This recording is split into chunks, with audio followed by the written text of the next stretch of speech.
Witajcie, dzisiaj nietypowy odcinek będzie. Nie z trasy, nie z mechaniki, tylko po prostu w sumie poniekąd z trasy, bo wrzucę po prostu widoki z drona, takie wszystko zlepię w jeden kawałek. Nie będzie to jakiś długi odcineczek, parę minut wstawię. Niestety nie wyrobiłem się z obrobieniem wszystkich filmów tak jak trzeba. Po prostu YouTube mi 2 filmy zatrzymał, muszę na nowo, bo niestety zatrzymał. No, prawa autorskie. Jeśli chodzi o muzykę, muszę poszukać trochę innej muzyki i zmienić. Także co?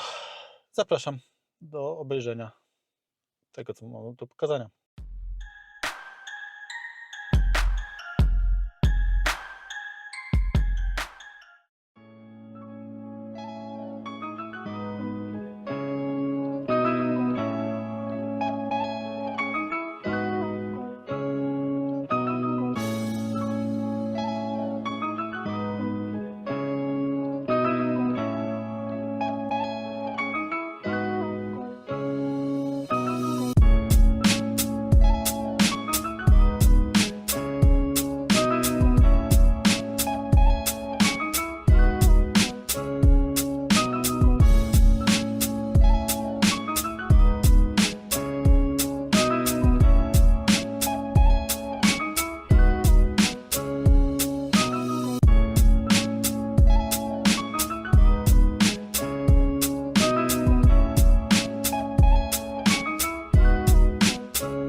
Dzięki za obejrzenie. Mam nadzieję, że Wam się podobało. Z mojej strony w sumie to wszystko, więc zachęcam Was do pozostawienia subskrypcji, łapki w górę, dzwoneczka, jak i komentarza i do zobaczenia w następnym odcinku. Cześć!